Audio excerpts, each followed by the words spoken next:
Assalamualaikum warahmatullahi wabarakatuh. Waalaikumsalam Waalaikumsalam warahmatullahi wabarakatuh.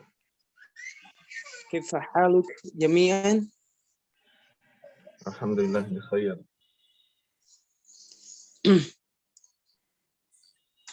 Al-awwal hayya nashkur syukran katsiran ila Allah alladzi qad a'tana ni'matan wahidatan.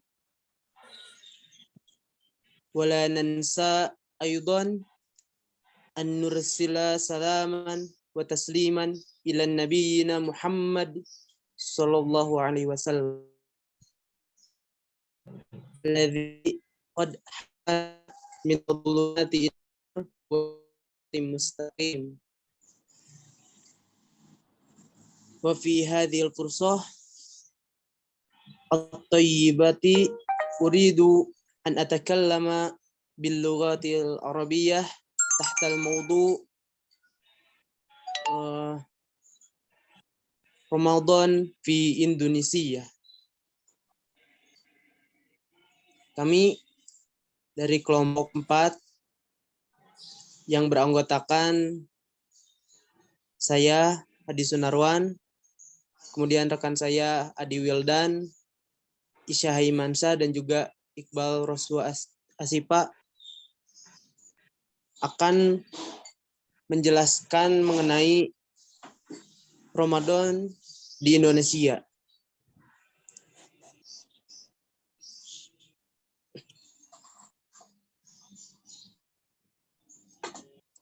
Yang pertama,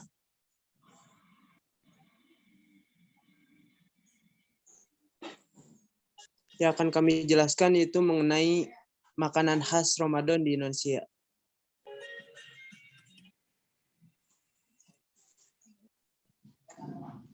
Yang pertama, ada kolak. Kolak adalah makanan khas Ramadan yang biasanya disajikan menjadi takjil. Kolak ini mempunyai banyak jenisnya. Ada kolak pisang, kolak ubi, kolak labu, dan kolak-kolak yang lainnya.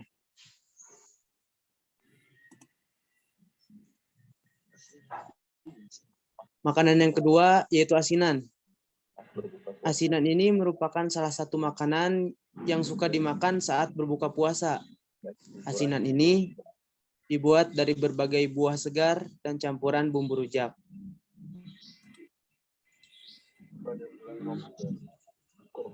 Kemudian kurma. Nah, kurma ini tidak hanya disajikan di Arab saja. Namun pada bulan Ramadan, kurma merupakan salah satu makanan yang cukup mudah ditemukan di Indonesia dibandingkan pada bulan-bulan yang lainnya. Kurma ini merupakan buah yang berasal dari Timur Tengah. Buah ini kaya akan manfaat. Biasanya di Indonesia kurma ini dimakan saat berbuka atau sahur.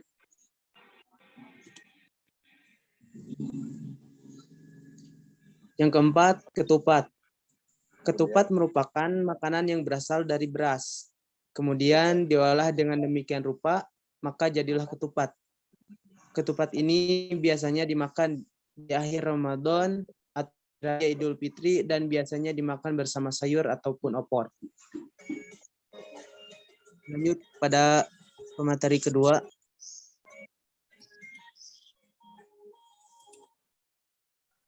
Ya, bismillahirrahmanirrahim. Kebiasaan orang Indonesia di bulan Ramadan itu yang pertama adalah munggahan. Bisa didengarkan narasi dari munggahan ini. Dan munggahan ini merupakan sebuah tradisi yang suka dilakukan pada awal bulan Ramadan. Yaitu merupakan kegiatan makan bersama atau buka bersama. Lalu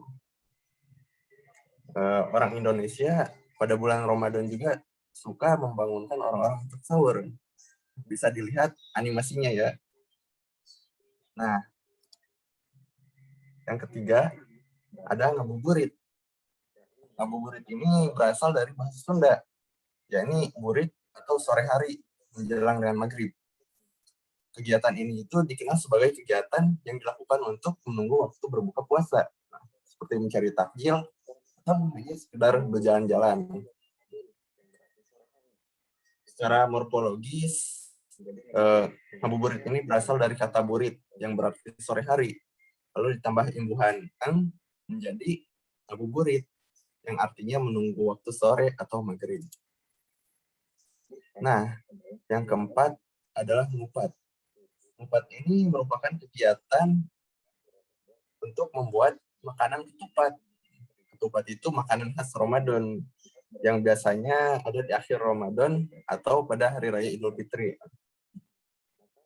Secara morfologis, ngupat ini berasal dari kata ketupat ditambah imbuhan ang, maka menjadi ngupat yang artinya membuat ketupat. Nah, yang terakhir adalah mudik. Mudik ini merupakan kegiatan pulang kampung. Ya, orang-orang pergi dari kota menuju kampung halamannya. Untuk pemateri selanjutnya silahkan oleh Isya Haimansyah. Oke. Untuk selanjutnya ada materi utamanya.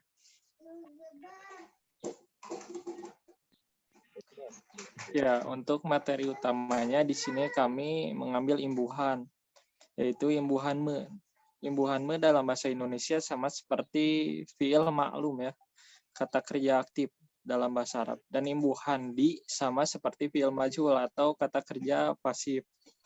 Contohnya buka ditambah imbuhan me berarti menjadi membuka.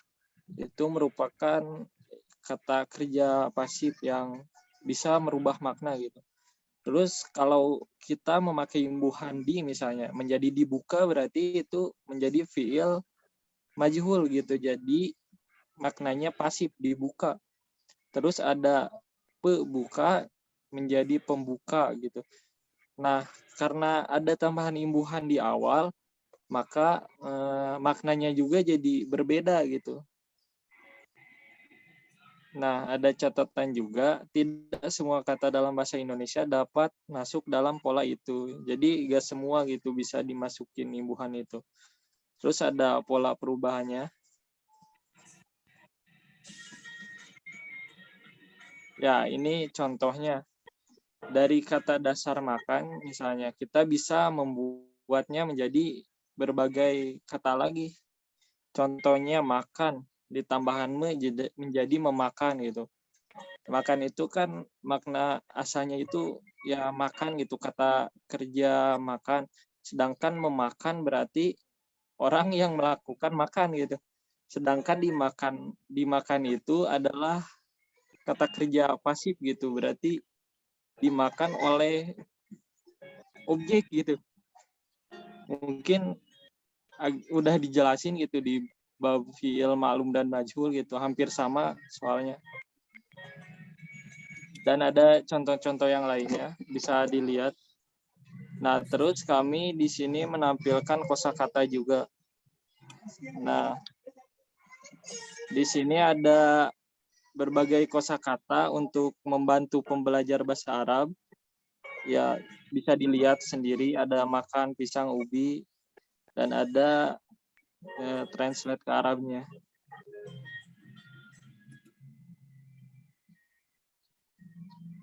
Nah, terus kami juga membuat latihan gitu.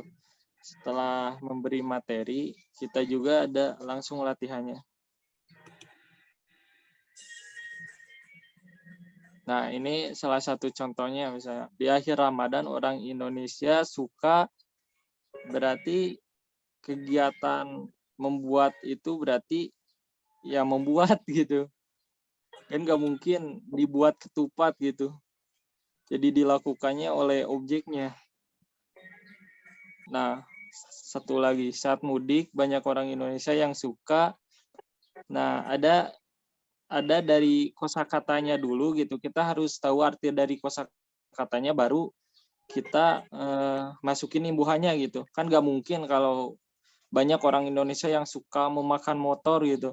Berarti pilihannya mengendarai, antara mengendarai dan dikendarai. Nah, mana yang benar gitu? Ya pasti mengendarai gitu. Nah, Itu mungkin contohnya.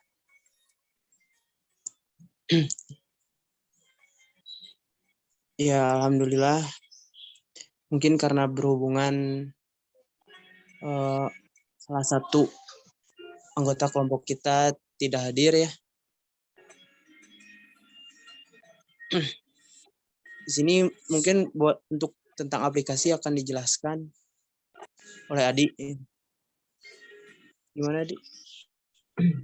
Oke, jadi tentang aplikasi ini hanya sebuah tujuan dari para developer ini, dan di sini ada kontak person. Jika ingin ada yang ditanyakan bisa bertanya ke sini perwakilan, dan ini bisa digeser.